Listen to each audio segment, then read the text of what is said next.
Today's episode is brought to you by Jen Shaplin's My Autobiography of Carson McCullers, which Aro Kwan calls remarkable, a biography that's also a memoir, a story of obsession and longing. In this boundary-breaking debut, Shaplin takes a deep look at the life and archives of writer Carson McCullers and discovers truths about herself in the process. She examines the ways we record queer love stories in archive, in writing, in memory, and considers how the stories we tell make us who we are. Carmen Maria Machado calls My Autobiography of Carson McCullers gorgeous, symphonic, tender, and brilliant, a monumental achievement. In this genre-bending work of nonfiction, Shaplin brings the full weight of her intellect to bear on one of literature's most important questions. How do queer readers find the truth and themselves between the lines? My Autobiography of Carson McCullers is out on February 4th from Tin House Books. Speaking of Carmen Maria Machado, I'm excited for her return to Between the Covers to discuss her new memoir, In the Dream House, from Grey Wolf. You can find our first conversation in the Tin House podcast archives at tinhouse.com/podcasts.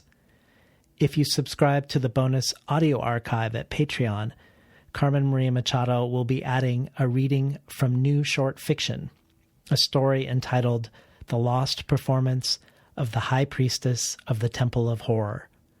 I'll also be sending out a list of quite a few references and links from our discussion to supporters of the show. If you are a longtime listener or have just discovered the show, do check out the Patreon site to find more about how to get the supplemental material, as well as a wide variety of books and Tin House merchandise for those who step forward and help sustain the program. You can find all of this at patreon.com/betweenthecovers. Enjoy today's program with Carmen Maria Machado.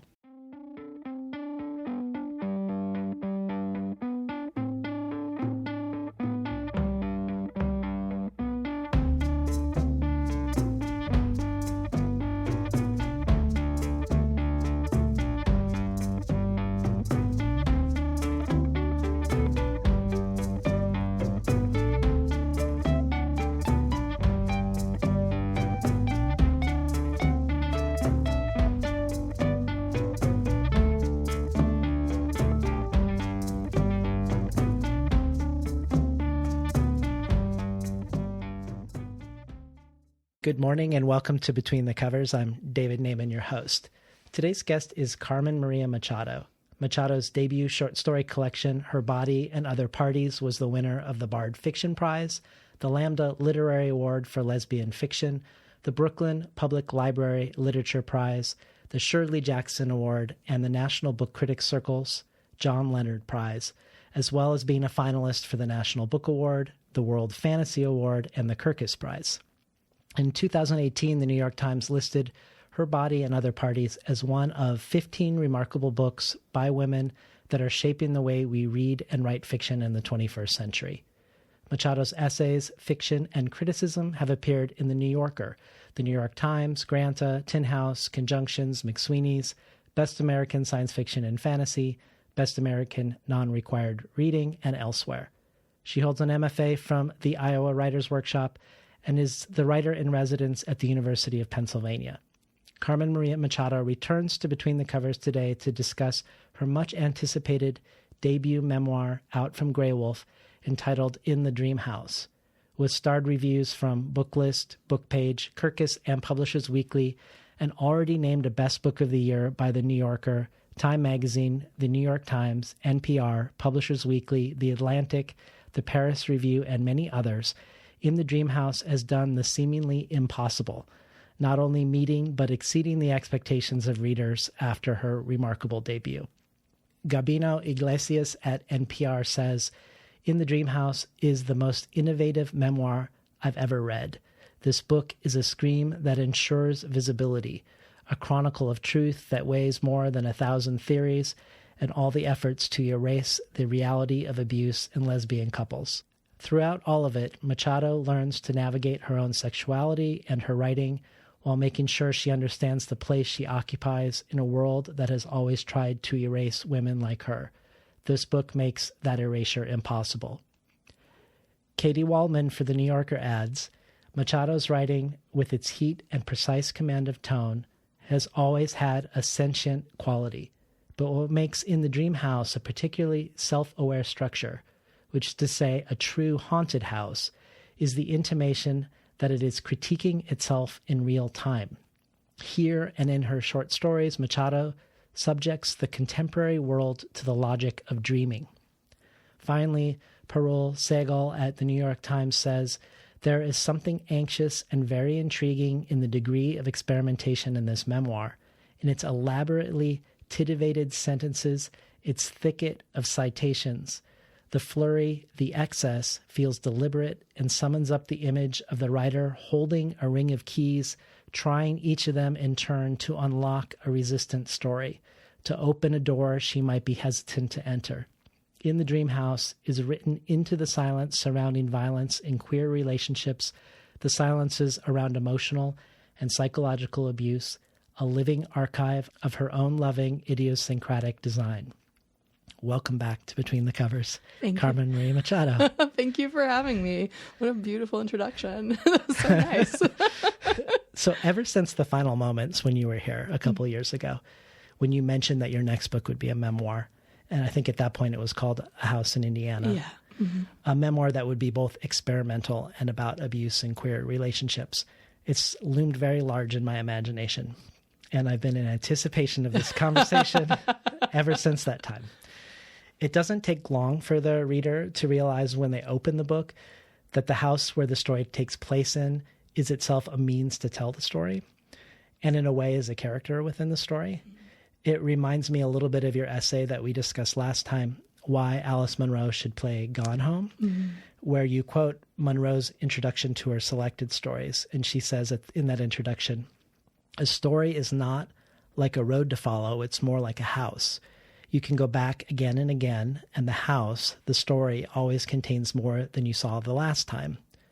So I was hoping maybe you could tell us the story of finding the form, how early or late in the process you found it, and if there are ghost versions of In the Dream House that exist in either a different form or a different mode or a different shape. Yeah. So it's so funny with this book because I feel like people keep asking me, you know, how did you write this book? And I'm like, unlike my first book, I wrote it in such weird bursts and fits, and like there's not like a neat, like Her Body and Other Parties had a very neat sort of like, there was the time I wrote the first story and a time I wrote the last story, and I consider those times in between like the length of time it took to write the book. But this one went through so many phases and so many drafts, and I sold a really weird draft to Grey Wolf that is now like really different, and the final book is really different.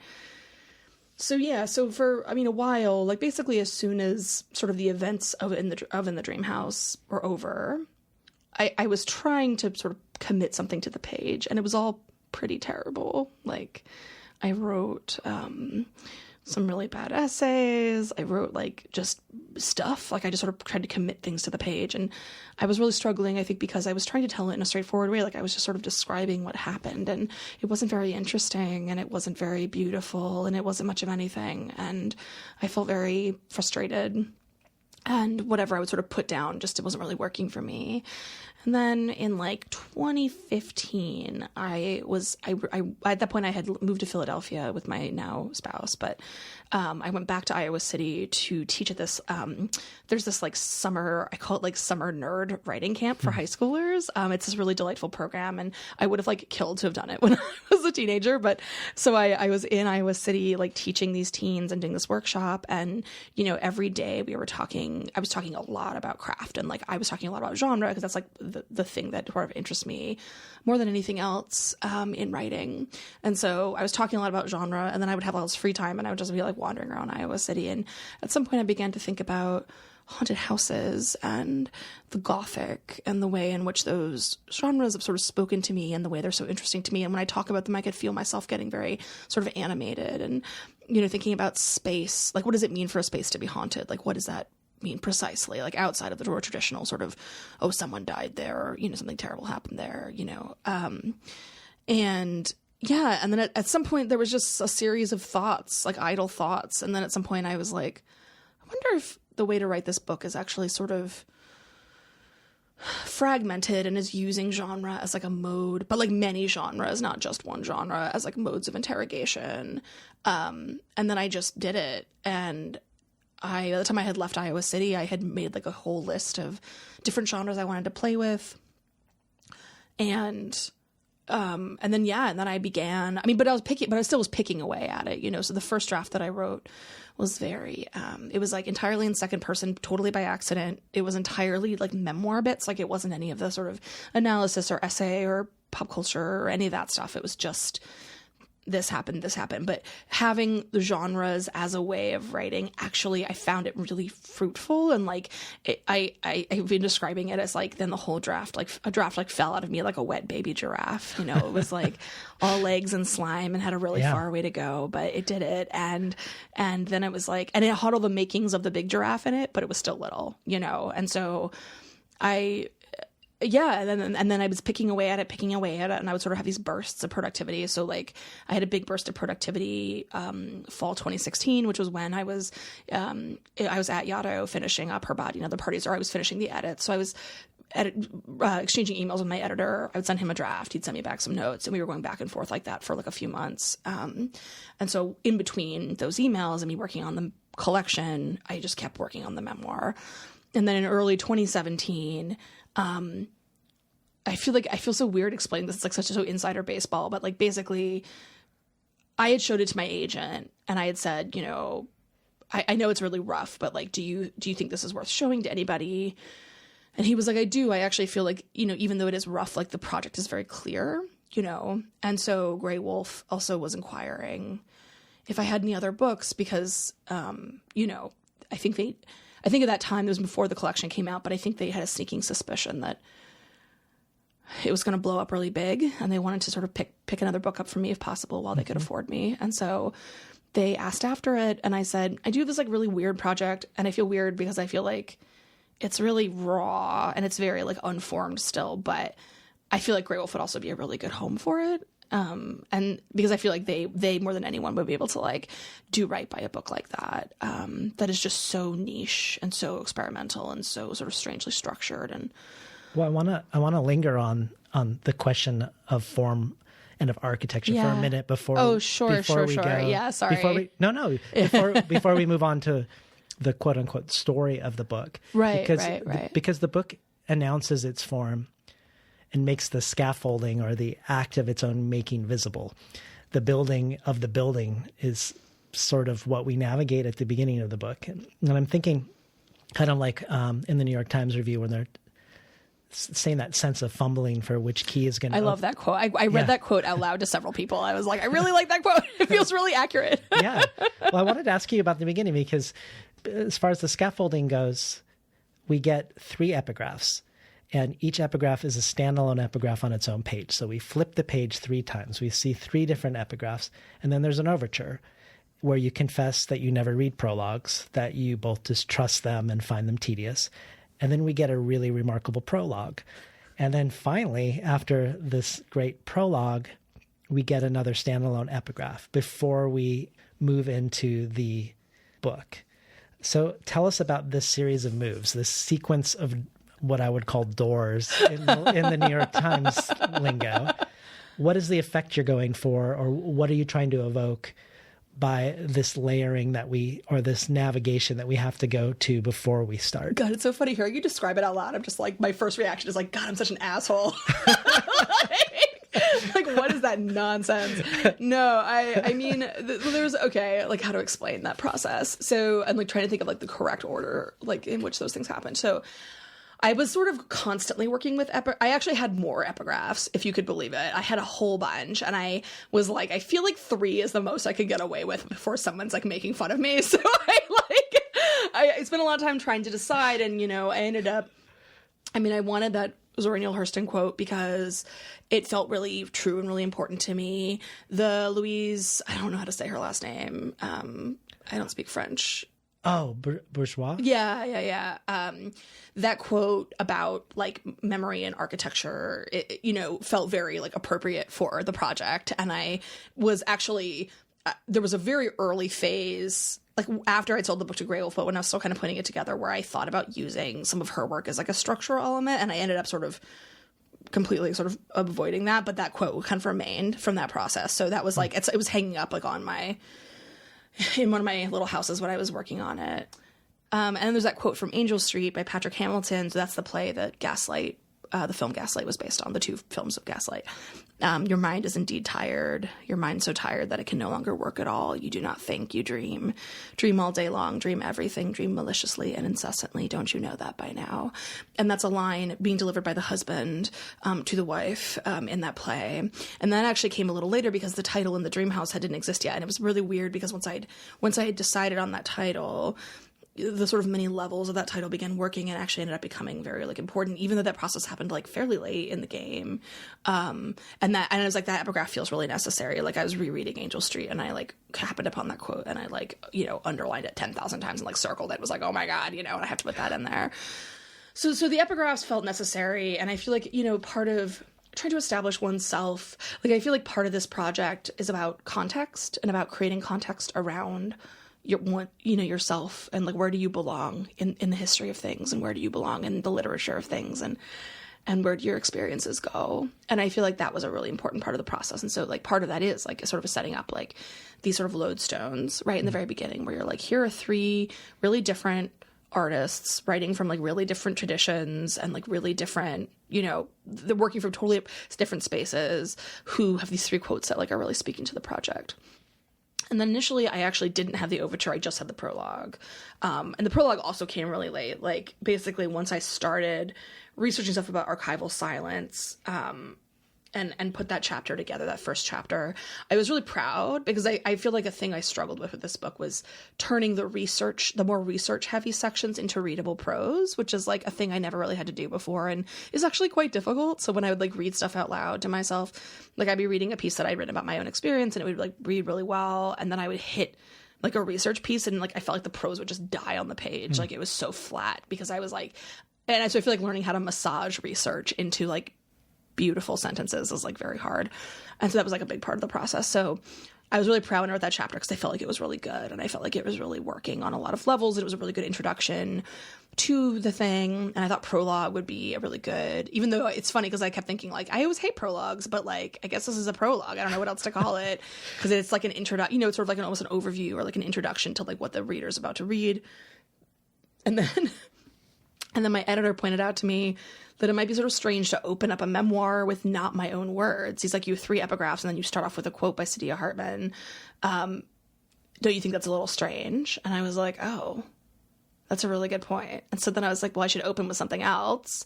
But what comes before a prologue? Nothing. And then I was like, oh, wait, an overture. So yeah, then I was like, I might as well just like insert my own skepticism about prologues into the thing. So it was like a very like, and then I was like, and then I'm like, I want it to be in 5 sections and each of the sections is gonna have their own epigraph. I'm just like I'm amazed that they let me get away with, honestly. I feel like it's like I'm the person who's like in the grocery store, like back when my spouse and I were on a really, really tight budget. Like I was the one that started being like, I want that. Can we get that, please? And she'd be like, no, we can't afford it. And I feel like I'm like that, but as a writer, like I'm like, can I just have 8 epigraphs? Like, why can't I have 8 epigraphs? Like whatever. Well, and somehow it's all worked, and I kind of wanted to ask you about that because in your description of the video game Gone Home, you call it a symphonic structure where each tiny story in their own right sort of suggests an Oulipo-like constraint. Yeah. And this symphonic yet constraint-based structure seems like one way you could describe In the Dream House 2, where each chapter starts with the phrase Dream House as. So we have Dream House as world building, Dream House as fantasy, Dream House as public relations, and so on.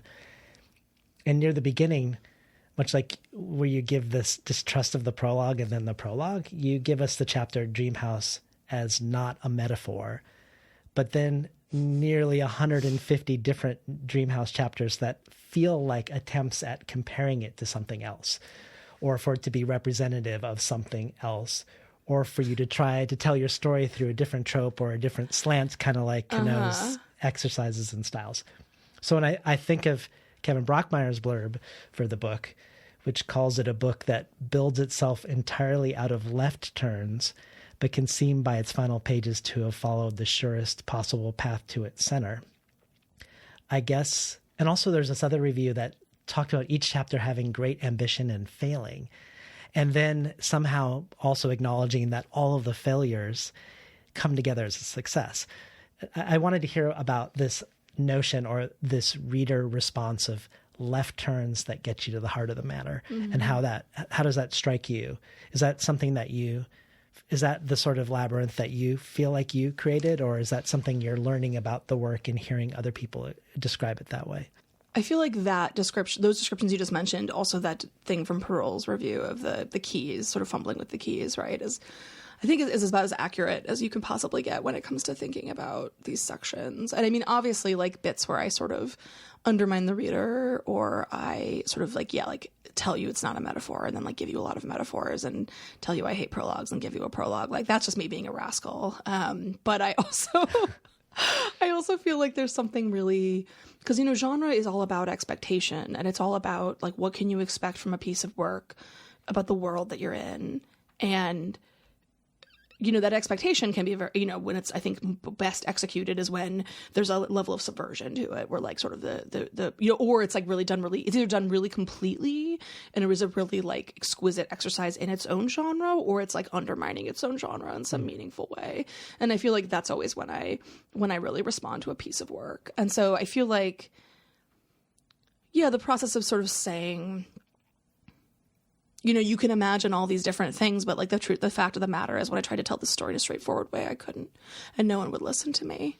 And so I'm just going to like throw every metaphor at the wall and just like, walk you through like the ways in which I sort of can insufficiently conceive of like what happened, where I belong, what context I should be entered into, what is the real fact or truth of my experience.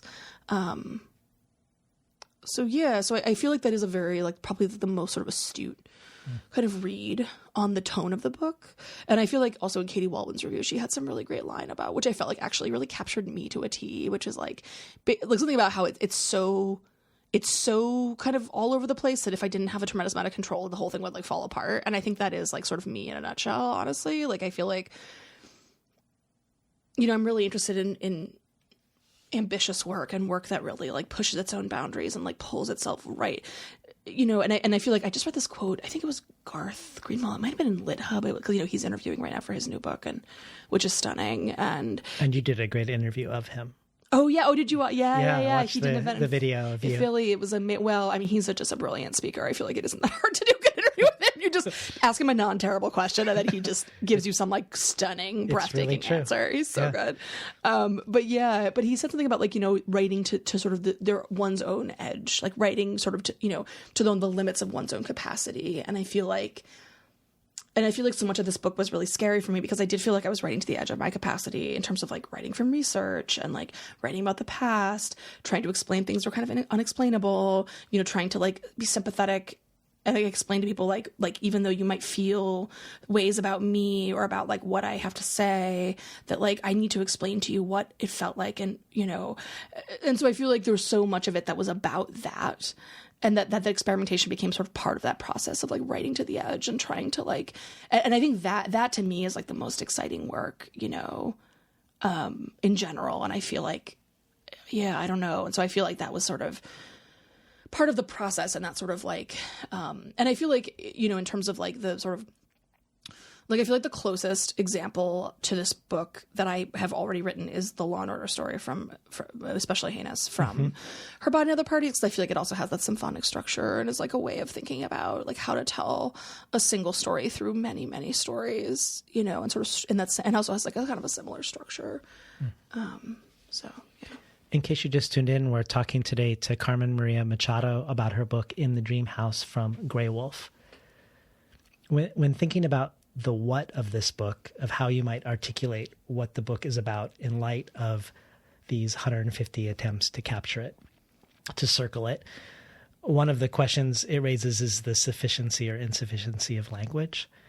Can language capture it?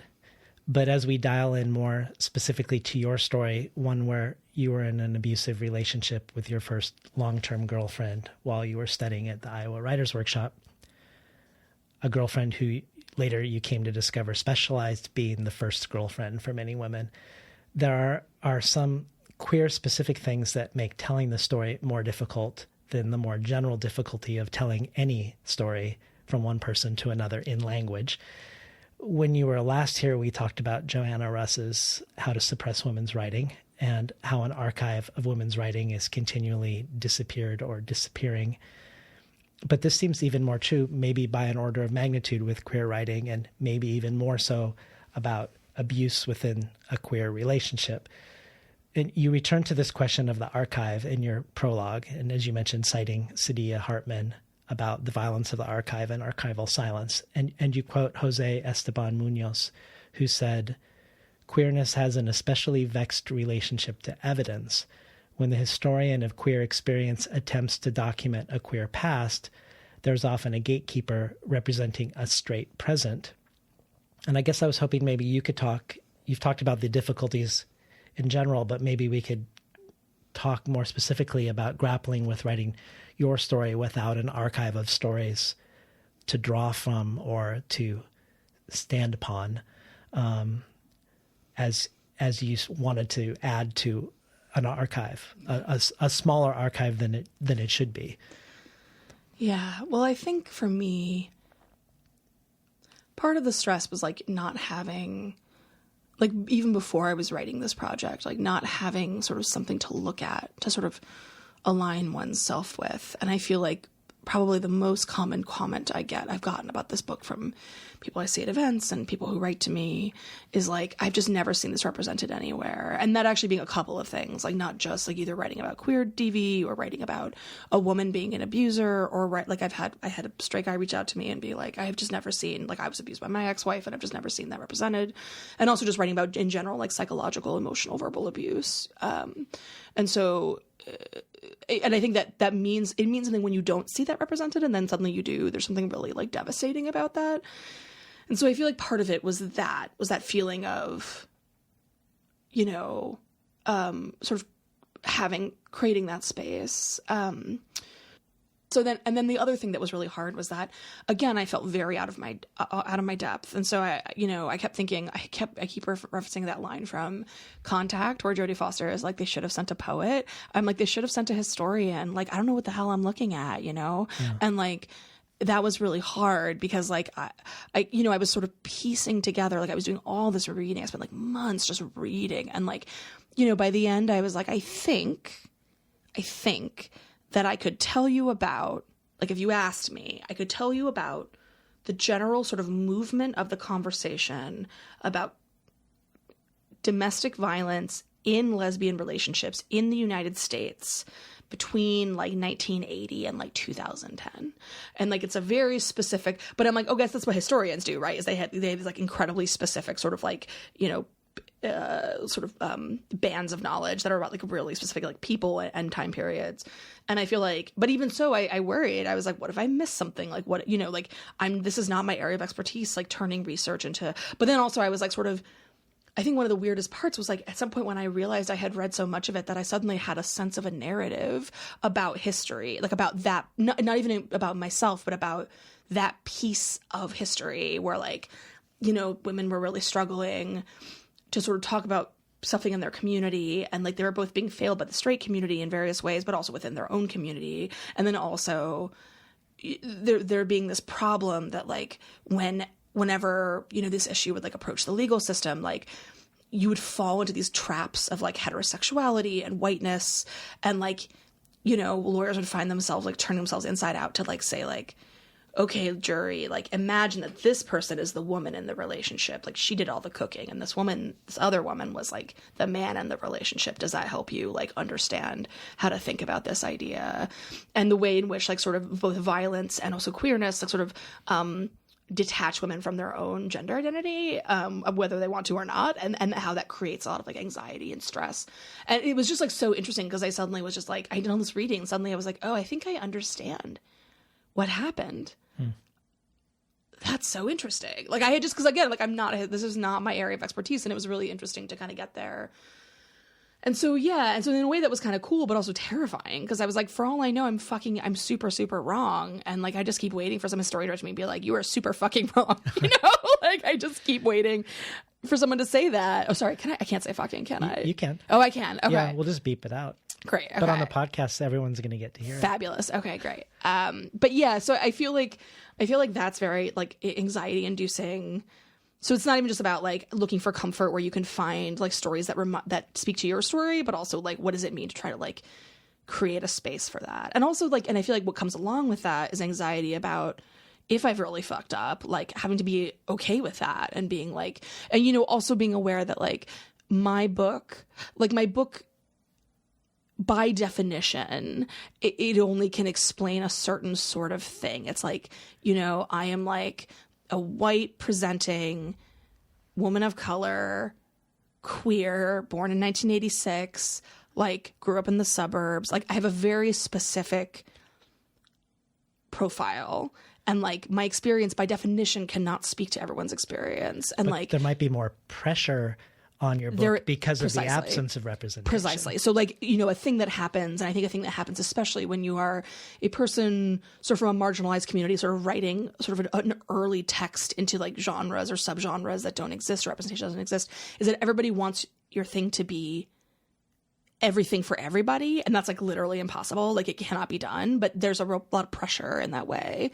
And so sort of recognizing that like by definition I've written this book and I'm proud of this book, but also like I've certainly failed in many ways. And, you know, in the back of the book, I talk about like ways in which I might have failed, and sort of saying like, if there are mistakes, they're mine, you know, and like, I was just the first. I'm not the first, but I'm like very early in this like very tiny canon. And my hope is that one day it's just like a very early attempt and like a very large, you know, and there's like lots of writing about it. And like, you know, speaking to like that experience, you know, like from like a trans person's perspective or like a Black person's perspective, you know what I mean? Like where there's like different sort of elements at play. And I feel like that to me will feel like a real success when my book is like just one of like a bunch, you know? And then its failures are sort of can be made up for by like other books and their sort of attempt into those spaces. But the pressure is very high. I mean, it's very stressful. I mean, and that was sort of, as I was writing this book, I mean, it was all I could think about, you know, it was really overwhelming. Well, you've spoken about that right after you got out of your abusive relationship. Someone sent you an essay that was the first essay you'd ever seen about queer domestic abuse. And it's called "If You Ever Did Write Anything About Me, I'd Want It to Be About Love" by Connor Habib. And there's a line that struck me in it that I think captures the difficulty of finding purchase on a narrative or a foothold from which to tell the story. He says this about the abuse: "Nothing links up. Nothing makes sense. There's only feelings and actions as you're lost to something bigger than yourself. There is no cause. In that way, and perhaps in that way only, it's like love." I guess I wanted to hear more about this idea of being lost to something bigger than yourself, because you talk a lot about gaslighting, as you mentioned, and you were writing about gaslighting perhaps in service of this book in progress when we were last here talking together. But gaslighting of this type is of the type that you're in is or were in is particularly hard to escape, I think, because the domestic abuse in every way was perfectly legal. Yeah. And you even point out that in the movie with Charles Boyer and Ingrid Bergman, he does criminal activities, but none of the actual gaslighting that he's really doing, and none of the horror of the psychological abuse that he's doing is illegal. Like he's not beating Ingrid Bergman, but he's destroying Ingrid Bergman, and without leaving evidence, as if we go back to the Munoz quote. Yeah. You know, it's funny because I feel like I've watched Gaslight, like the Ingrid Bergman version of Gaslight. At this point, I feel like 20 times. Like I've watched it so much, and I'm really interested in the conversation around it because, you know, people started using when Gaslight sort of came back into vogue, like around the Trump election. and people started talking about gaslighting. People like misuse gaslighting a lot as a term.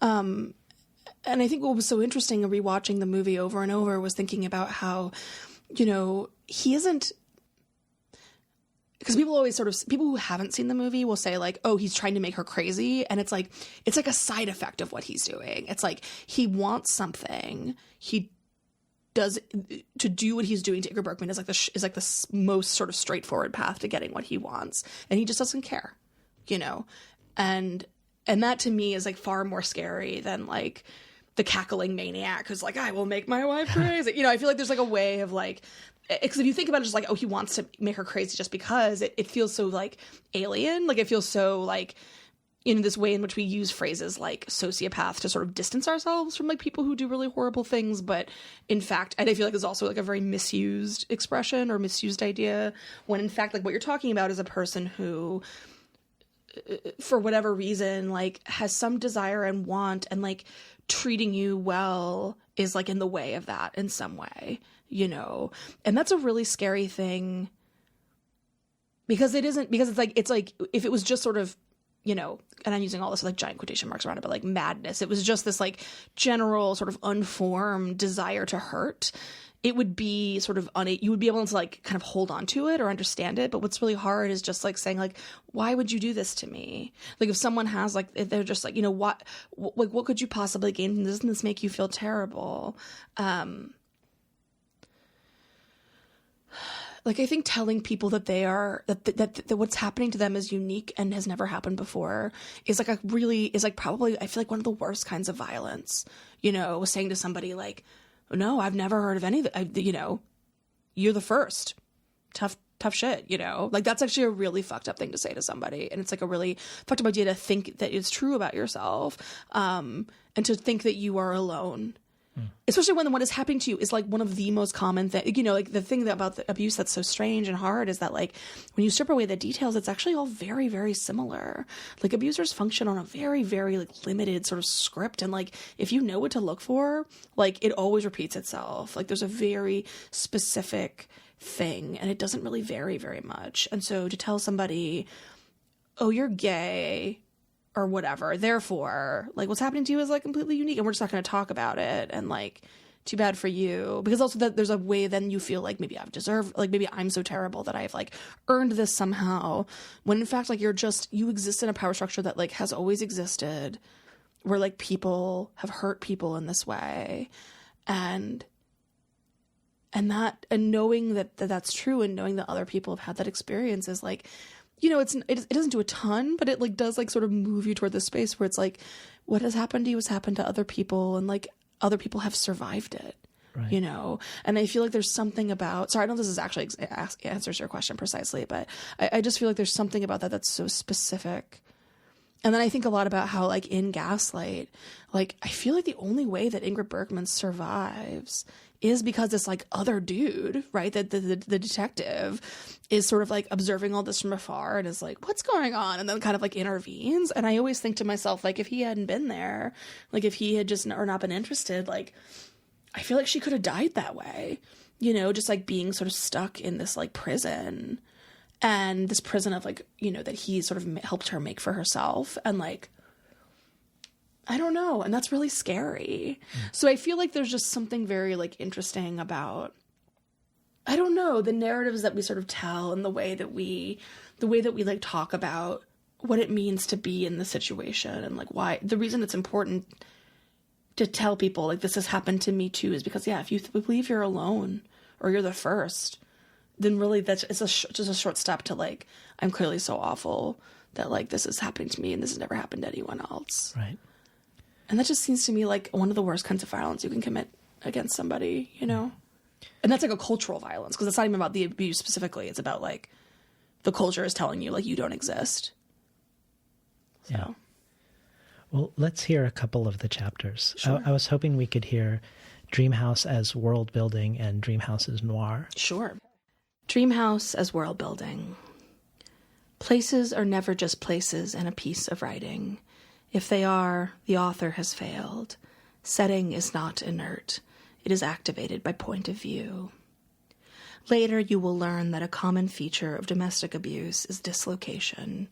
This is to say, the victim has just moved somewhere new, or she's somewhere where she doesn't speak the language, or has been otherwise uprooted from her support network, her friends or family, her ability to communicate. She is made vulnerable by her circumstance, her isolation. Her only ally is her abuser, which is to say that she has no ally at all. And so she has to struggle against an unchangeable landscape that has been hammered into existence by nothing less than time itself, a house that is too big to dismantle by hand, a situation too complex and overwhelming to master on her own. The setting does its work. This world might as well have been an island surrounded by impassable waters. On one side, a golf course owned by the university, as was the house, where drunk undergrads would stagger like zombies silhouetted on the hill.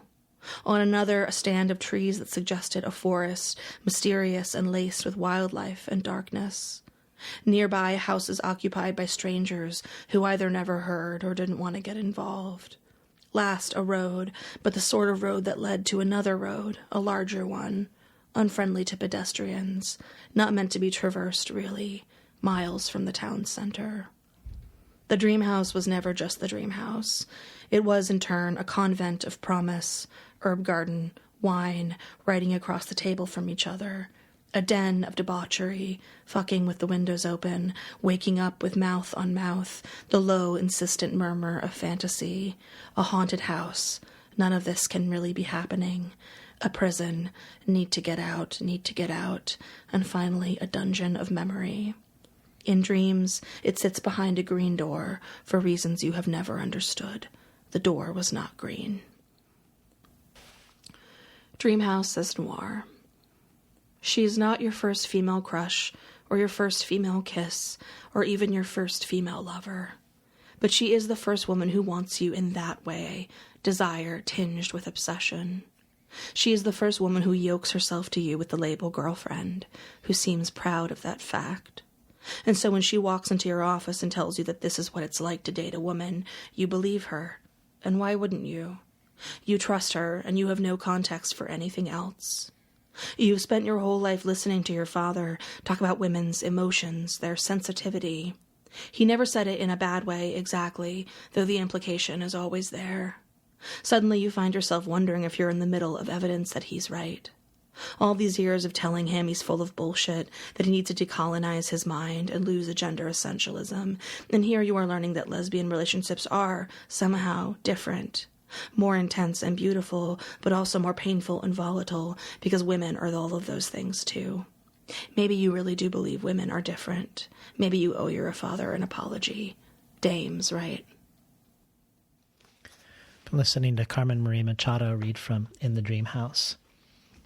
So to return to this notion of archival silence and then, for instance, the pressure that your book has to be representative of things that it might not be representative of because of both the absence of a wide variety of representation in queer relationships and queer abuse in relationships, but also because the culture at large is creating all sorts of terrible representations. I wanted to ask about another aspect of the book that you go into, which is silence enforced by the queer community itself. Mm-hmm. You write in Dreamhouse's Queer Villainy, real queers deserve representation not because they are morally pure or upright as people, they deserve it because they're human beings. And Dreamhouse's Equivocation, you say, the desire to save face, to present a narrative of uniform morality can defeat every other interest. And it seems like an understandable impulse in this climate to potentially only want to put forth a positive public face. But also from a literary perspective or an artistic perspective or from the perspective of truth around lived experience. I wanted to hear a little bit about how you both navigate that as a writer of your own experience, but also explore it as a topic in the book as well. Yeah, well, I mean, as I was working on the book, I mean, the thing that really always scared me was having to talk about, talking about dirty laundry of one's own community. And I mean, that is a thing that I mean, it's also a thing that a lot of people have said to me during like interviews, like saying like, I belong to this community and it's a community that I don't necessarily belong to, and saying like, you know, sexual violence is a really big problem in this community, but like we don't ever get to talk about it because there's this desire to save face and not sort of you know, air that dirty laundry. And I think that's super common. And I mean, it's not just true of the queer community, it's true of a lot of communities. And like it's also a kind of violence, right? It's like, you know, for example, it's like, and I think it happens with a lot of different things where it's like men get to just kind of like, as an example, like straight dudes get to just like fuck up left, right, and center. And then they get to like be human beings, talk about it, apologize, blah, blah, blah, whatever. But it's like, yeah, like all these groups, like racial sort of minorities and like sexual minorities and, you know, various, like they all have to like sort of show this face of, yeah, like morality, like perform this respectability politics and say like, aren't we the best boys and girls? Like, aren't we the best? And we deserve to be able to get married. Like we deserve to be able to like not get fired for our sexual orientation. Like we deserve to be not shot in the street. Like we deserve, you know, and that's really horrible, right? Like making somebody sing and dance for their human rights. And then it makes it harder to like speak about one's own experiences, you know, and you sort of risk drawing ire from certain sort of people in your own community. And like, that's an anxiety that I had and continue to have about this book. And it is not lost on me. And I think about it all the time. And yeah. And I mean, it's very stressful. And it was like a really big part of writing the book. And I decided to talk about it fairly directly, you know, and think about, I mean, I write about villainy and I write about like queer villainy in particular, which of course it's its own sort of thing in like literature and film. So yeah, so I was just really, I don't know, I've just always been very interested in, yeah, like what it means to write into that and what it means to sort of be like, I'm going to tell a story that like some people would rather I don't say, but like it happened to me and like I don't know what else to do, you know? And so, yeah, so I'll just like talk about it and talk about how like respectability politics, but like that mindset like ruins people's brains. I mean, like I talk in the book, like I briefly mentioned in a footnote about the, you know, the white lesbian couple that murdered their 5 adopted Black children. Like, what was that? 2 years ago now? 3 years ago. And people really struggled with that story because like because like, you know, for a long time when like gay people were struggling to like adopt children, people would say like not only are gay parents good parents, but they're like better even than straight parents, you know? And there was this real sort of intense like dialogue around that. And it's like, the reason for that is because like people were saying that if you were gay, you shouldn't be able to adopt children because you would like pervert them or whatever.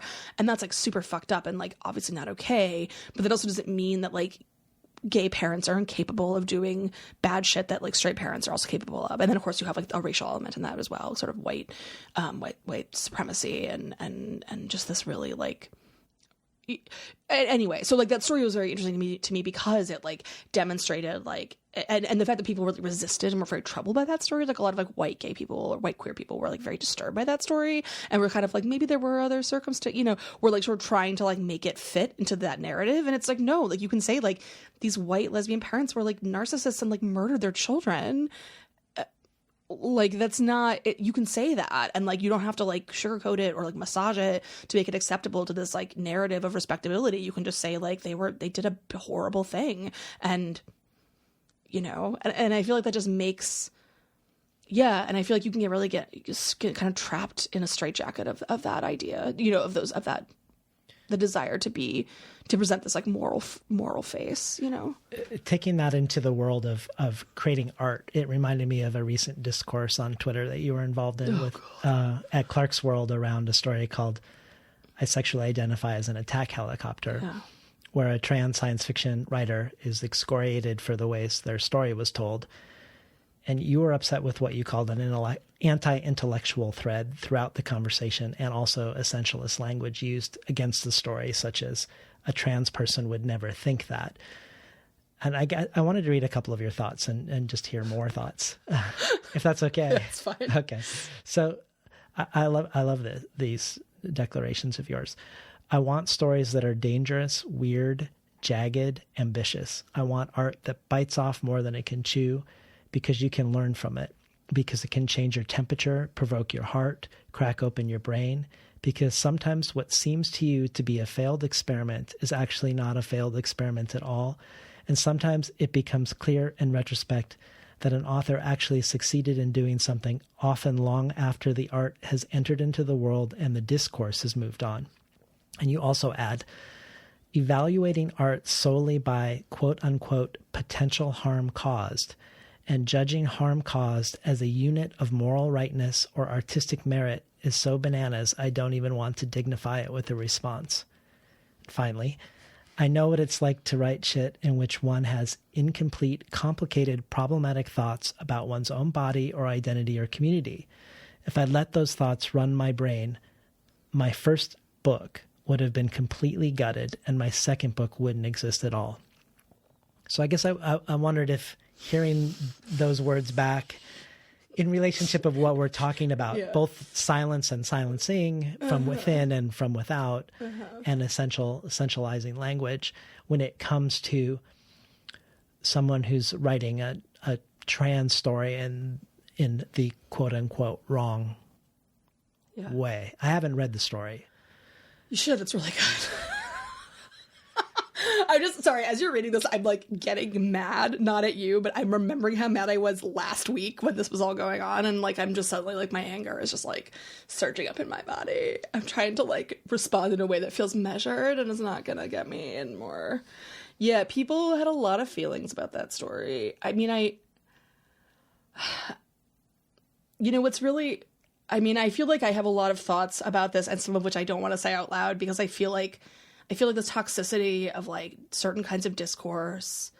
There were other people who spoke more eloquently on this than I did. Like there was actually this writer, Lee Mandello, who I actually quote in the back of In the Dream House, because he had written on really beautifully on Joanna Russ's How to Suppress Women's Writing. And so he, like many days after I had said my piece, had to lock my Twitter down because people were losing their minds. And then he made this like really beautiful sort of, I don't know if you read this, like very eloquent thread sort of talking about different kinds of readings, like paranoid and reparative readings, and like the ways in which, that like they're like reparative reading is like being sort of open to the fact that like a piece of art could like potentially hurt you, but like being sort of open to that experience as opposed to like a paranoid reading, which like requires a certain amount of like kind of purity and sort of these boundaries and barriers and sort of it almost is like inherently kind of bad faith, like assuming bad faith. And I feel like what frustrated me with that story was like, or not about the story itself. The story itself I found very moving and really provoked me. Sorry, I know this is not exactly what you asked me, but I have to like talk through it. So like that story was very interesting to me. I really liked it. A lot of people really liked it. I think people who either identified as like trans or non-binary, and also people who are like sort of noodling about gender in their own gender and in whatever way that manifests. I think it really spoke to some really important stuff. And then there was sort of a very like outsized response that I think really earned the fact that author had written the story anonymously, or not anonymously, but under a pen name. And I found that discourse very frustrating because it did like sort of, it had a very deeply like bad, like the folks who I think really hated it. Not the folks who hated it, because if you read something you don't like it, that's totally fine. But the people who were sort of like enraged that it existed were giving people who liked it a really hard time. I think we're super focused on like some people didn't like this and it created and harm was a word that was getting thrown around a lot, which like I feel like didn't actually mean a whole lot in this context. And sort of demanding that and then saying if you didn't experience it that way, then like you were wrong. And so like all these people who found the story enriching and interesting and thought-provoking and spoke to some piece of them found their experience kind of like being undermined by this like sort of pseudo social justice-y voice. And it felt very gross. The whole conversation felt very gross and in very bad faith. And I was extremely angry about it. I'm still really angry about it, actually. Like for days after I had locked my Twitter down, I was like waking up in the morning and like angrily drinking my coffee. Like I was just having so many angry thoughts. So, sorry, I know we're like way off topic. The question that you asked me. But the story was pulled, I think. Well, right? the author requested that the story get pulled. People were going so far as to like, because like the bio included their birth year. And it was 1988, and people were like, "That's a secret, like neo-Nazi reference." And I was like, "I was like, y'all are fucking, you're losing your minds. What's going on? This is ridiculous." And I feel like I was very frustrated because it felt as if a lot of people, including a lot of like social justice-y, non-trans gender nonconforming people were also just like making these sort of declarative,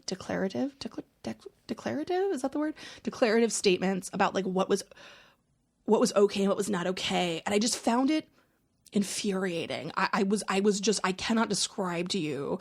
And I wondered like what would it be if one had read all those thoughts before one read the story, but I read the story like before anyone was really talking about it, and I loved it, and I thought it was. I'll send you a copy, but I have a copy saved from the internet. But it was like really good and like really, really interesting. And I just like, I don't know, it like spoke to me as somebody who like thinks a lot about gender identity and feels like I'm constantly sort of noodling over like what it means to be something or not be something. And I don't know, I really, really loved it. And I felt like the discourse just felt very bad faith, very anti-intellectual, very like essentialist, and also like very narcissistic, because it was declaring that like one is so like what Lee had said in his thread, which was very smart, was like also like if you feel like it's caused harm but it's like been beneficial to other people, like you're not the center of the universe. You know, there's like lots of ways to read this, and like, you know, I don't know. And then I kept coming back and thinking like I have reasons for feeling strongly about writing one's own. Also, it seemed obvious to me reading it, because most people were like, oh, it's not a trans person who wrote it. But like reading it, it was very clear to me reading it. Like it seemed manifestly clear to me, like on the first read, that the person who was reading it was a non-gender conforming person, because I felt like the person who was writing it. Yeah. And people kept saying like, oh, this is a thing that like a trans person would never say. So like this has clearly been written by like and I was like, I feel like not even a close read, like a kind of half-assed read would reveal that this story, you know, is written by somebody who's having like these thoughts feel very real and very vivid and very sharp, and like it seemed very, very obvious to me. And so whether or not like people were like, well, we don't even know who wrote it, if they're trans or not, and I was like, well, it doesn't really matter. And like also it seems fairly obvious to me. Anyway, sorry, that is not what you asked me. I know, I get so mad thinking about it, I just want to break something in half. But I feel like then to sort of bring it back to the question that you asked about my book, you can cut all that if you want. It's fine. No. But I feel like whether sort of bringing it back, like, right. Like I feel like the anxiety of if you desire to have a discourse about your own identity or community or body that's beyond like 101, you know, like, because like people, it's like I feel like, okay, to like bring it to like queer, like move away from like gender identity, move toward like queer relationships, like people are like, love is love, and I'm like, yeah, sure, but like, okay, I don't give a fuck. Like I don't really care about that. Like I actually care about like way more complicated questions about, you know, I don't know, like like the politics of being a slut, and like, you know, what does it mean? Like thinking about queerness in terms of like shifting identities, or like to reference like Andrea Long Chu. I don't know if you know her work at all, but like the way Andrea Long Chu writes about transness, not as like affirming an interior identity, but like moving towards desire, and like a queer version of that, where like you're like, you know, not saying like maybe you aren't born gay, but maybe like you can choose to like move towards desire. And like myself feeling very complicated about like I'm technically like quote unquote bisexual or like queer, but like I also could not imagine being with a man anymore, because like I find men so frustrating that like the idea, I'm not even really, with a few exceptions, like the guy who plays Geralt on the new Witcher show on Netflix, I feel very like I'm like very not attracted to men anymore. But it's not because my orientation has changed, it's because like right. I think I've become like politically a lesbian, even though technically I'm queer, and I'm like not technically a lesbian. Like I do find men attractive, but I'm also kind of like I don't even give it. So like, you know, so that's like it's a very complicated thing to say. You know, like what if you're not born gay? But it's like I don't know. It's like I feel like there are people who are like making art and asking questions that are like beyond these like very, very basic, like, I'm a human being. And it's like, yes, I agree, but can we not move past, like, why don't we want art that moves past that? Like, why can't we write stories about like how fucking bananas gender is, or like, you know, how complicated queer identity is, how the community is large and fails itself in myriad ways, you know, not just about abuse, but about like racism and like all kinds of stuff, you know, and like transphobia and like all this other stuff. And I feel like that to me is a far more interesting question. And I'm suspicious of people who don't find that very interesting. Yeah. I'm suspicious of I'm bored by that. Like I'm bored by the basicness of that discourse, and I find it infuriating that people think of that as the height of like literary criticism, when in fact it's like the basest and lowest of literary criticism. Like, you know, where it's like, is the author this or this? Does the idea in the story like fit in a neat little nugget that I can fit in my mouth? great, okay, yay. Or if it doesn't, then nay, right? And I'm like, how is that the end of that conversation? Like, how is that true? I don't know. I just find that very frustrating, and it makes me want to like break things in half. And I feel like then last week feeling like that whole conversation was so ridiculous. It was ridiculous on its face, and people were being ridiculous. And then this like trans author who wrote this like really gorgeous story like ended up having to feeling that they had to pull their own work because it upset a bunch of people. And I actually like got in touch with her via like I don't know her identity, like I don't know her name, but like we connected with like through a mutual friend, and I just had said to her, I mean, and she did pull it, but it was before it got pulled. I was like, I really hope she doesn't take it down. Like I think she shouldn't, and I think it's a really great story, but she ended up doing it. So anyway, I just sort of feel like, yeah, like I'm not interested in those basic conversations. It's not that people shouldn't have them; people should have them, but that is not the end of like that conversation. Yeah. And I feel like people Andrea Longchu is like a really example of like a writer who's like very much pushing beyond those really, really basic questions in terms of like transness, and like people give her a hard time at every single turn. It's like everything she writes is like bananas smart and like really, really interesting, and like makes me think a lot about gender, and like it's just like phenomenal. And then you get these people who are just sort of like, well, it doesn't fit into this like very basic understanding of what I know to be true, and therefore like I reject it as like, not just that I don't like it, but I reject it as like evil and bad and wrong, and I find all that very frustrating. Well, Sorry. That was like sorry, this is what happens when you like poke the little, you put a pinhole in the bubble and it just like everything just pours out. This is what it's like to be like married to me. You ask like one innocuous question, and then like 3 hours later you're just sitting there as I'm like yelling and like pounding on the counter. Oh my.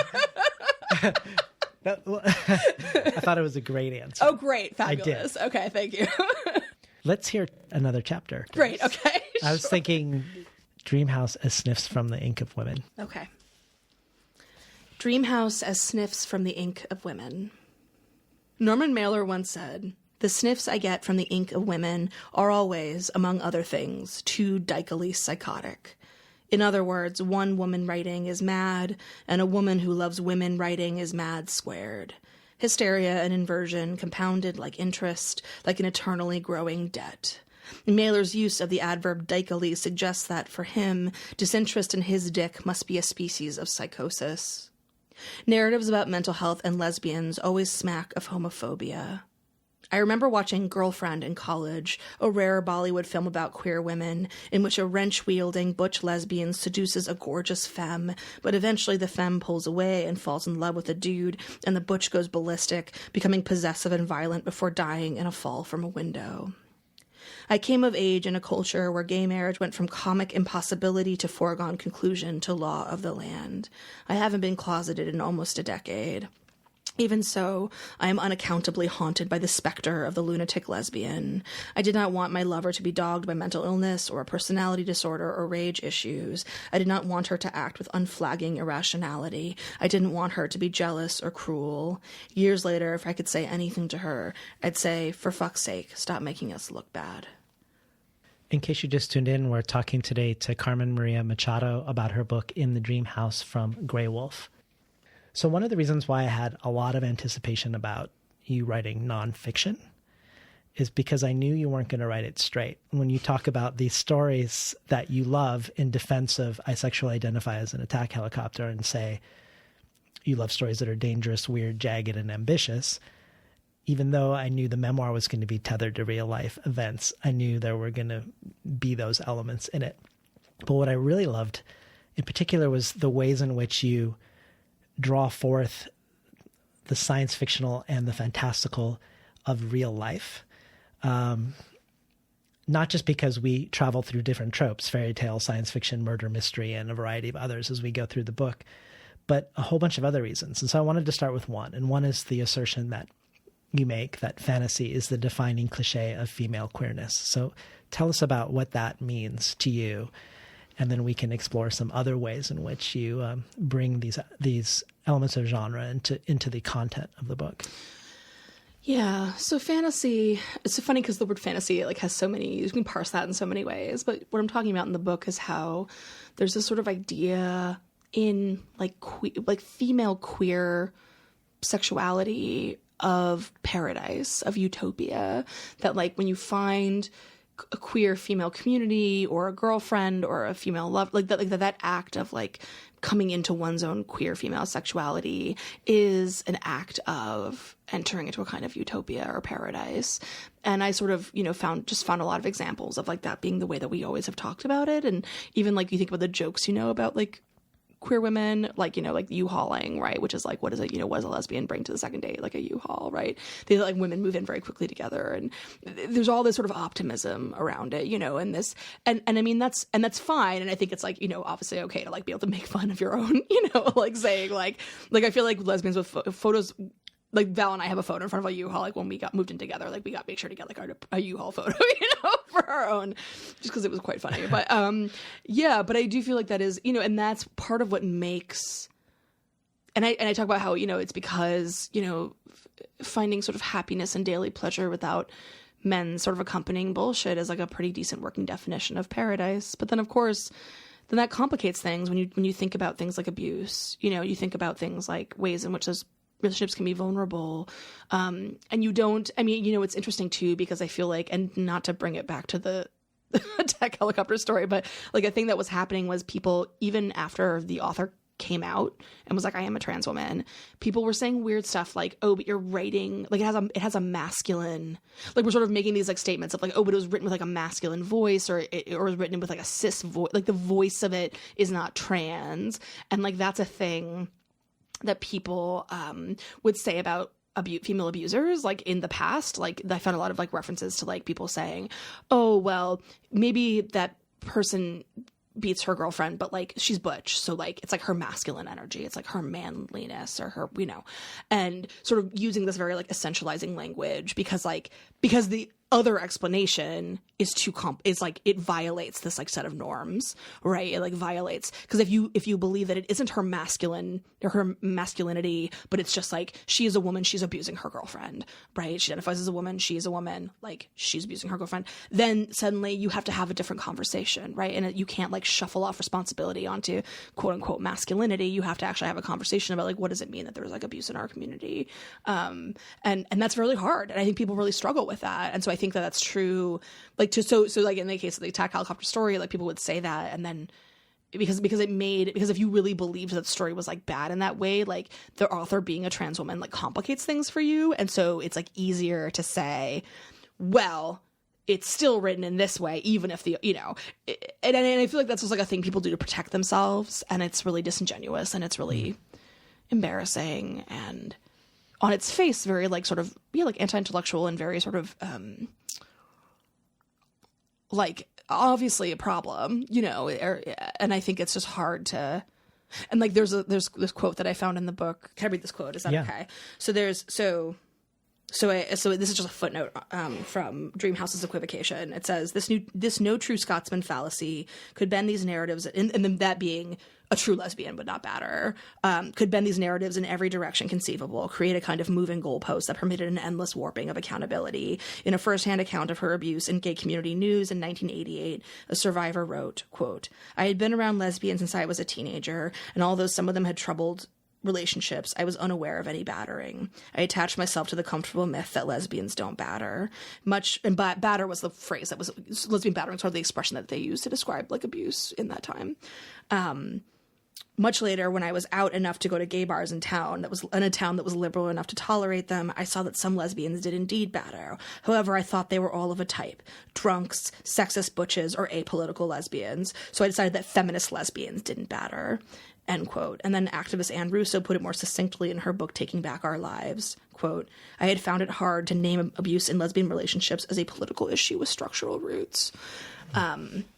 So not like a weird anomaly, like a thing that actually is not, it's not about sexist butches or lesbians who have no like you can have good politics and still be like hurt your partner. Yeah. Sorry, I like forgot even what the question was. Oh no. I just went off on this like tangent. No, we did it. We did great. The question. Yay, great. Okay. Well, to return to like other elements that I feel like you're drawing from fantasy and science fiction in the prologue, you talk about memoir as an act of resurrection, that they summon meaning and resurrect the dead, which I love that image. But you also describe memoir in this great way as time travel. And you've cited, much like Ted Chiang does, the Nabokov self-consistency principle, that even if you are able to travel into the past, you still cannot change it. But I wanted to hear more about time travel and memoir, particularly because this is one of the only memoirs. I'm sure maybe I've read another one, but I can't conjure a name. But it's one of the only memoirs where a good chunk of it is in second person. So you're telling your story in first and second, and you're traveling through time, visiting yourself in a sense, in two different voices. So talk to us about time travel and memoir, and also about point of view and memoir, and specifically this one.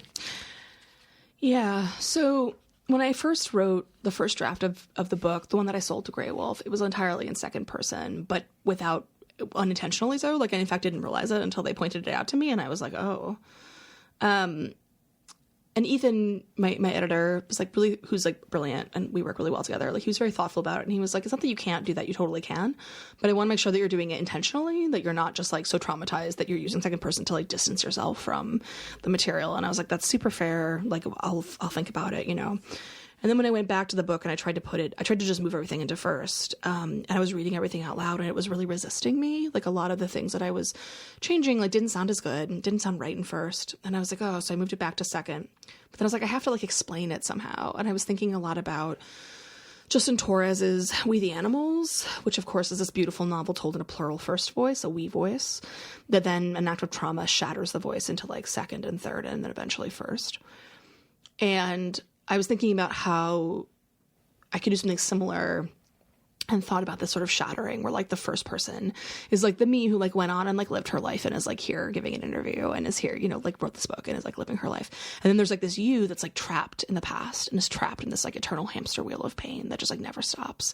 And that, like in the I don't know how to say it, the self-consistency principle in time travel, which I actually learned from Ted. Like, that was actually from Ted. Well, I had read, so I mean, he was a teacher of mine at Clarion. He once gave a lecture on time travel to us while we were there, on time travel in literature.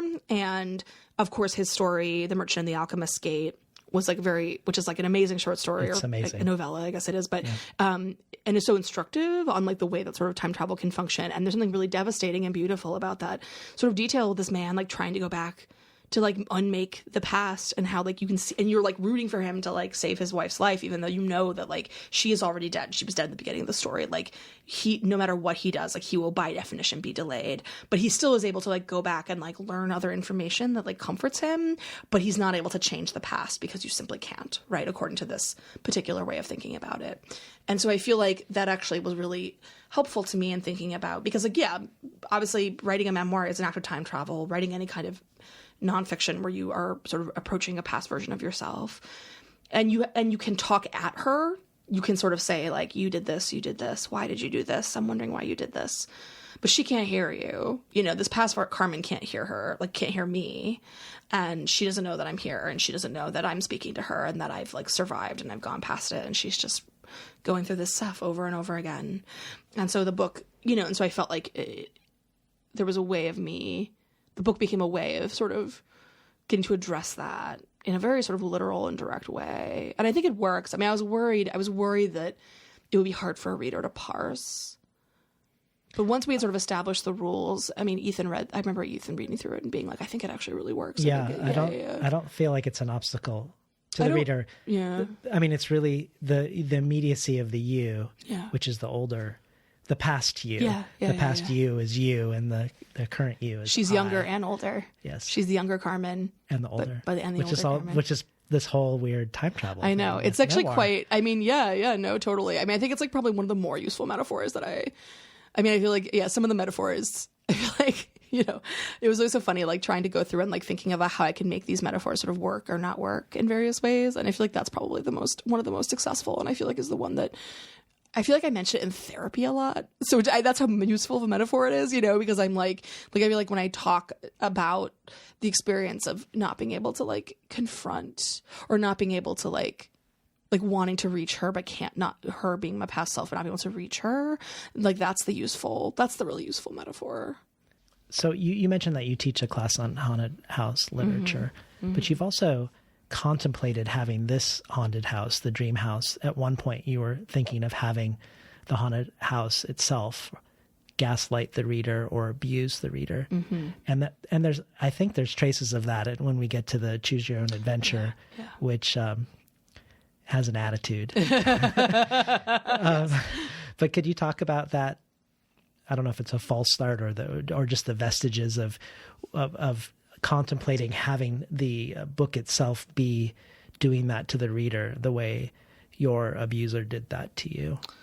Yeah. So at some point, I mean, part of the thing about this book was I really wanted, like, a thing that interests me about form is its ability to create an effect in the reader wherein a certain experience is mimicked. And a line that I teach is a story that I teach by Alyssa Nutting called Porn Star, which is I don't know if you've read it. It's a great short story. It's from her first collection. And there's this line in the story where I'm not gonna be able to say it out loud because it's a fairly long sentence, but basically it's to the effect of she's like saying, like, I noticed this, I noticed this, I noticed this. I noticed all of these things about 5 minutes after I realized that I'm stoned. So the sentence like backs into the fact that she's stoned, and the sentence is kind of long and weird, and she's observing things in this very weird way, and then she's like, I'm remembering this all, you know. And what's so interesting about that sentence, and the reason I underline that sentence to my students and talk about it, is because, like, the effect of that sentence is that you're stoned. Like, the way the sentence moves imitates that feeling. And so that's not done, like, that's not a particularly, like, big formal thing. It's just, like, a very smart way of writing that sentence. And so I feel like for me, I'm always really interested in stories that create that sense where there's something happening that makes you feel a certain way that is creating an effect that would otherwise be true, like, in the piece of writing. And so, yeah, so at some point I said to myself, I really want to create an effect in this book, partially for the reader, of what it is to sort of be yanked around in this way. And I sort of went through and sort of discarded a series of options that I had. Like, I considered, like, writing about something that as if I had already written about it, but in fact I had not, and then sort of yelling at the reader for not remembering. But then I got concerned that people would just think that I didn't, like, people would not realize what I was doing, would think that I just didn't know my own book. You know, I didn't know what I had already written. Like, I was, like, trying to do it in a way that were, like, because the balance is, like, doing it and then making the reader aware that's what you're doing. Right. And so then I was thinking about the Choose Your Own Adventure, which also came fairly late in the game. Like, I feel like I wrote it probably, like, fall before I finished. Or, like, I finished in, like, December of 2018. And I think I wrote that chapter in, like, November or something, but as far as I can remember. But in any case, so I remember, like, thinking, like, a Choose Your Own Adventure is actually a really good example, because Choose Your Own Adventure is, like, a form that suggests choice. It, like, gives you which is, like, a thing you don't really have in reading, right? It's like you can choose to read or not to read, but once you're, like, in the text, it's like you're just following along with what's going on. And I feel like the Choose Your Own Adventure is interesting because it gives you this illusion of choice, but in fact there is no choice at all. You're getting given two specific options. It's like telling a toddler. It's like they say, you know, if a kid is always like, if you're like, we're putting on clothes now, the kid's like, like, what you do is you say, would you like to have a blue shirt or a red shirt? And then they feel like they're making a choice, but in fact they don't have a choice of whether or not they're getting dressed or not, just like which kind of shirt they're wearing. And I feel like that's the thing about a Choose Your Own Adventure, right? Is it's like giving you these two false options, and it's like, you know, and like it's trying to sort of mislead you. And, like, you know, in, like, the traditional, like, Choose Your Own Adventure books, like, there's only really one successful path, right? And then there's, like, a lot of fake paths, or paths that will lead you to death or destruction or whatever. And so I realized that the Choose Your Own Adventure would be a chapter that could, like, achieve that goal, but, like, creating an anxiety for the reader. And I've been told that that's, like, one of the more harrowing sort of parts of the book. And multiple people have told me that. So I think I did my job correctly. And it's also the most mischievous, because there's those pages that you can never get to unless you cheat. Right. There's the hidden pages. If you cheat, then you get yelled at. And that was all. And I stole that 100% from Kevin Brockmeyer. He has this amazing short story. Have you read it? I haven't read that one. Oh my God, it's so good. It's The Human Soul is a Rube Goldberg device. And it's beautiful. And it uses that form in a totally different way, but it's, like, a really efficient use of the form as well. It's gorgeous. It's such a good story. And he inserts the fantastical into his memoir too. He does. There's a middle section. Yeah, he has a section in his memoir, which also was, like, very influential for me, where he time stops and the reader And then his adult self comes and talks to his young self. He's been a very big influence on me and was also like a teacher of mine at Iowa and was my thesis advisor for Her Body and is just like a really brilliant and lovely person. And also he was like a very early reader of Especially Heinous and like absolutely loved it. He's formed a lot of my thoughts on like form and genre. He's just really smart and really lovely. But in any case, so yeah, and then he also, this short story like also had a hidden page. It's like, and in that case, it's not being used to yell at the reader. It's being used to sort of, it's like almost like the thesis of the story, but you can't get to it normally. Like you have to go kind of find it. And it's very like mischievous and beautiful and devastating and is where the title of the story comes from. And it's really, really good. Can we hear Dreamhouse as Nightmare on Elm Street, Dreamhouse as Talisman, and Dreamhouse as Myth? Sure. Dreamhouse as Nightmare on Elm Street. 7 years on, and I still dream about it, even though I am 4 houses, 3 lovers, 2 states, and 1 wife past the dream house. And the dreams aren't terribly unlike those I had when I was a kid, the ones in which I could hear the distant thumping footsteps of some unseen monster. The footsteps never sped up or slowed down, but remained horribly, terribly even, and when I'd try to hide, because hiding was all I could do, there never seemed to be the possibility of opening the door and going out into the world beyond the house. There'd be creatures in my way, a skeleton under the bed, a ventriloquist dummy behind the shower curtain, a zombie in the closet. And while they were terrible, and I had the sense that in the dream I could not share a hiding space with them, I also recognized that they were hiding because they were scared, smaller monsters, terrified of that large, unseen thing. And as I ran from room to room, the steady footsteps of the oncoming thing never faltered.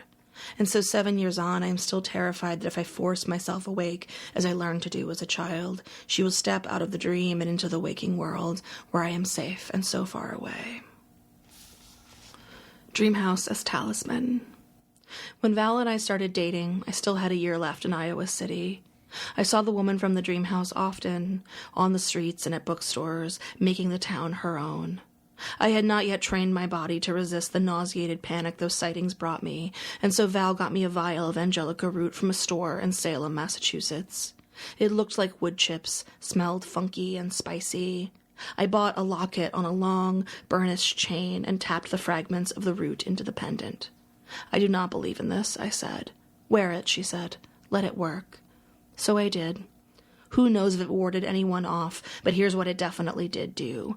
Tapped against my breastbone, smelled like bad incense. Every so often the clasp loosened, and the fragments spilled down my front or into my bra. When I got undressed at night, I'd noticed the chamber of it hanging open, waiting to be refilled. It reminded me that Val cared about me, and also that nothing can keep you safe. Dreamhouse as Myth. When you try to talk about the dream house afterward, some people listen.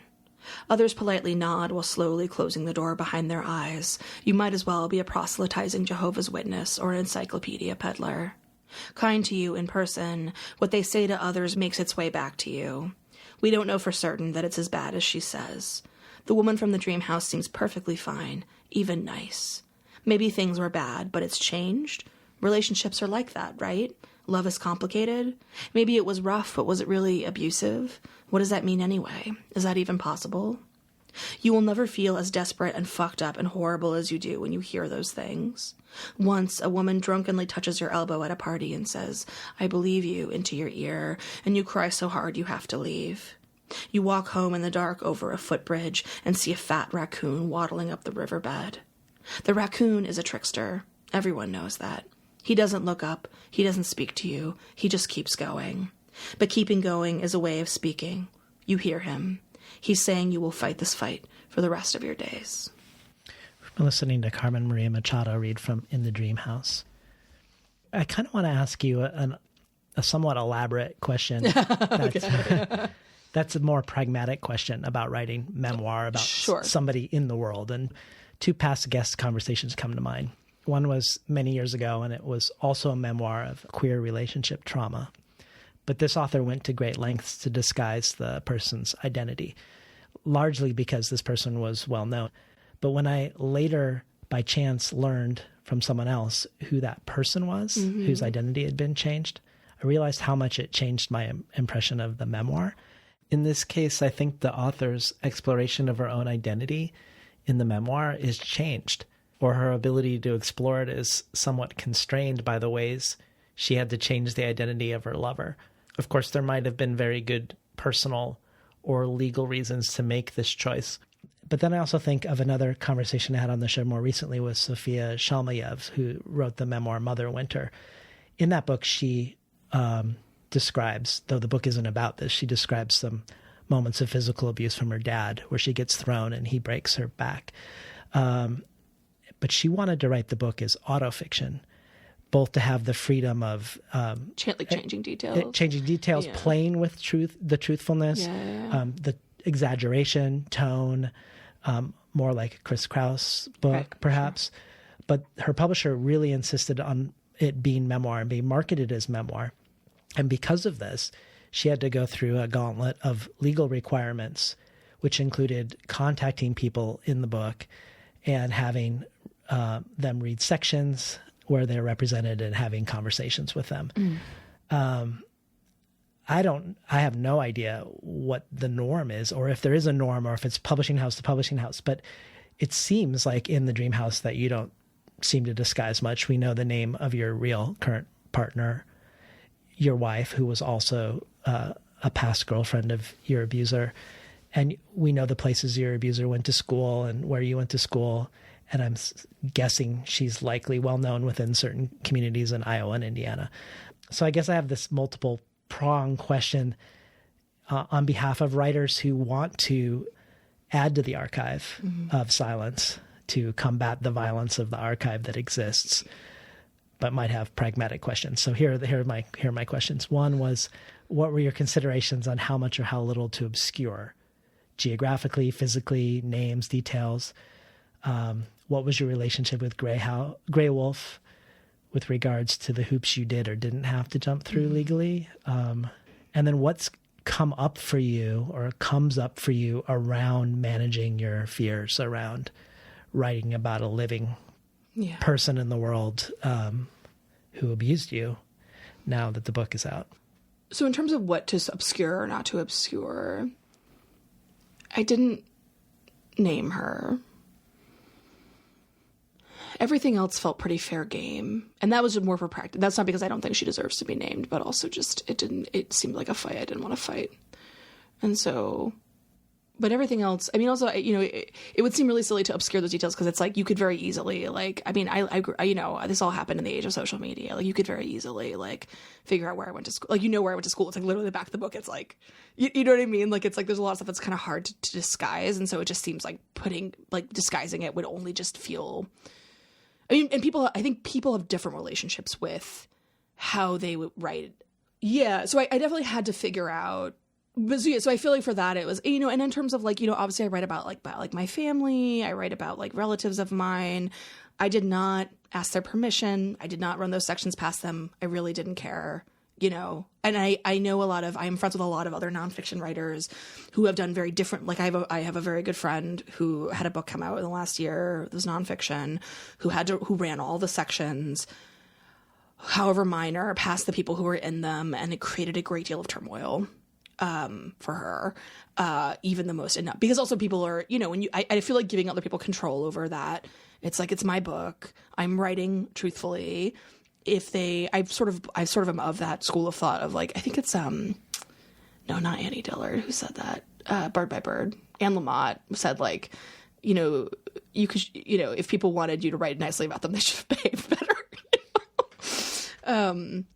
I did let my spouse look at it and, just make sure that she was okay with everything I was writing about her because I'm married to her and I care about what she thinks. But for most people, I was like, it doesn't really, it's like I certainly don't care about how my ex feels about it. I certainly don't care about like my homophobic aunt that I mentioned. It's like, I don't really give a shit like what she thinks about it. And so like running it past her would only cause me grief.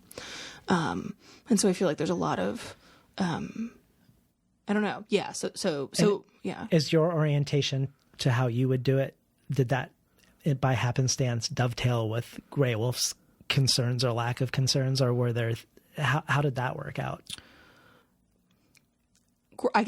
All I can really say is that Grey Wolf was very supportive in the process that I went through. Okay. I felt very supported by them. Yeah, I think that's about all I can say about that. Okay. It's hard, and I think it's just, and I don't think like one way is right or one way is wrong. I think it's just some writers have different concerns and considerations, and books are different. And, you know, and I mean, I acknowledge in the book, like, obviously a memoir it is like one person's sort of vision of something. And, you know, that, you know, and I recognize that. And, you know, I know that like my experiences are shaped by my own perception. And like, I understand that, like, and I talk about that in the book, you know.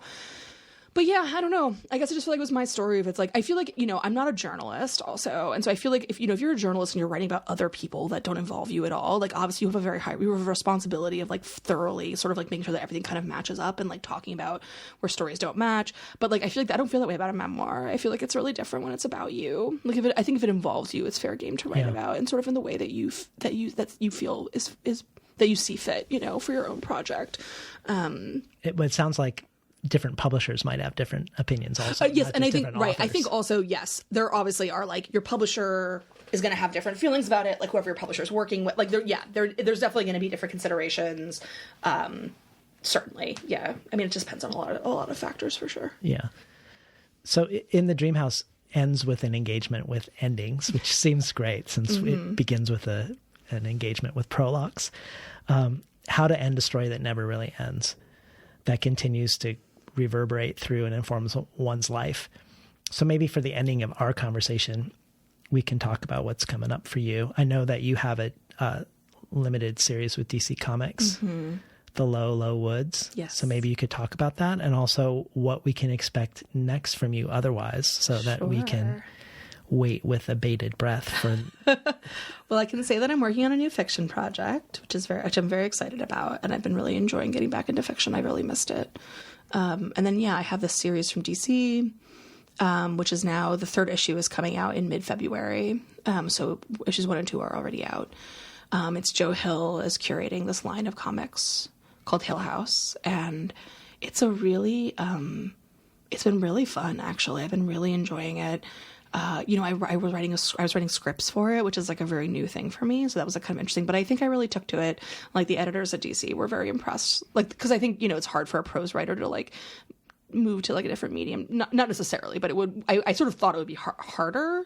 I took a screenwriting class in college. I did very badly in it. So like, I feel like I was like, I don't know if I can do this, but it's sort of a weird mix. Cause it's cause you can do a lot of narration, and I am directing the art. So like, you know, I would say like in this panel, like this character looks like this character, and like in the background you see blah, blah, blah. Like it's very specific, you know, and it's almost there. And also there's like a lot of opportunities for narration, which also kind of, I can indulge my prosy voice, you know, in the narration. So yeah, it's really great. And I've really been enjoying like the collaborative element of it, and the art is beautiful, and they've done a really good job. And it's like also like a really fun, it's like really nice to write a story with like two characters that are like, it's weird because it's like there's no I voice. I mean, there is, because there are like, they both alternate narrating the but like, I feel like my first book, almost every story was from an I voice, and this is one of the first times that I've ever written a story where there's like two characters, like in this case Octavia and Elle, and like they are these third person characters that I get to write about, and it's like really, really fun. Yeah, that process has been really great, and I've really been enjoying it, and it's been very like fruitful for me. And is your new fiction a collection, or is it a novel? It's like a linked, it's sort of hard to explain. It's like a linked collection. It's like I've been very admiring of how Garth Greenwell's new book is being marketed as a book of fiction, and not, which I at first found very confusing, but now I find very liberating. So I'm like, it's a book of fiction. I mean, he described in all his interviews as like a song cycle, but like, it's So it's stories that are set in the same universe, through various periods of time in which like and there's a comet that's like tearing through space-time, that is going to tear through all these realities all at once.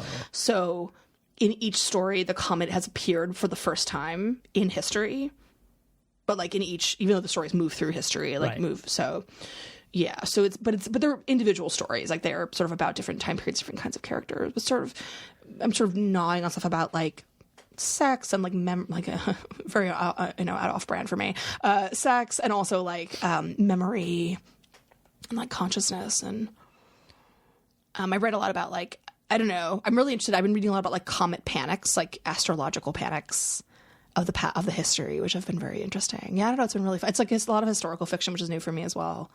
So yeah, I've really been enjoying enjoying that. And it's really nice. I kept, writing this book was really, really hard, the memoir, and I'm really grateful to be on the other side. Yeah, I'm grateful to be like back in fiction and being able to like write about pain, but not my pain. Yeah. Could we end with Dreamhouse's ending? Sure, of course. Is that too much of a spoiler to do that? I mean, no, you talk about it in interviews. I think so. It's up to you. Dreamhouse as ending. That there's a real ending to anything is, I'm pretty sure, the lie of all autobiographical writing. You have to choose to stop somewhere. You have to let the reader go. Where to stop this story? Vows and my wedding on a hot day in June. Some narratively satisfying confrontation between the woman from the dream house and me. If you grasp the story by the base and pull, will the ripping sound indicate the looseness of the roots? What is left behind in the soil? Should I loop back to a memory from the dream house, a lovely one? Will that work, a contrast between what could have been and what was? A memory of the two of us freshly returned from a local winery, sipping on a spicy Zinfandel and eating some kind of feta dip and telling a story. One day, the woman from the dream house will die, and I will die, and Val will die, and John and Laura will die, and my brother will die, and my parents will die, and her parents will die, and everyone who ever knew any of us will die. Is that the end of the story? Time's mindless, chattering advancement? There is a Panamanian folktale that ends with, my tale goes only to here. It ends, and the wind carries it off. It's the only true kind of ending. Sometimes you have to tell a story, and somewhere you have to stop. Is the spoiler that we're all going to die? Because I have spoiled for all y'all listening, and also you, death will come for all of us.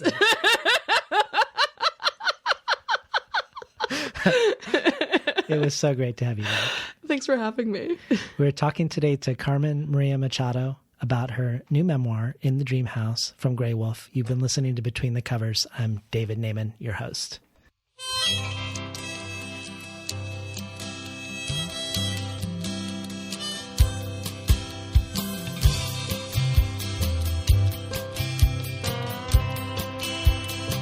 Today's program was recorded at the studios of KBOO, volunteer-powered, non-commercial, listener-sponsored, full-strength community radio from Portland, Oregon, found at kboo.fm. You can find more of Carmen Maria Machado's work at carmenmariamachado.com. For the bonus audio archive, Machado reads from new fiction of hers, a story called The Lost Performance of the High Priestess of the Temple of Horror. This joins supplemental material by Daniel Jose Older, Miriam Taves, Layli Longsoldier, Richard Powers, Christina Rivera Garza, Ted Chang, Tommy Pico, Brandon Shimoda, and others.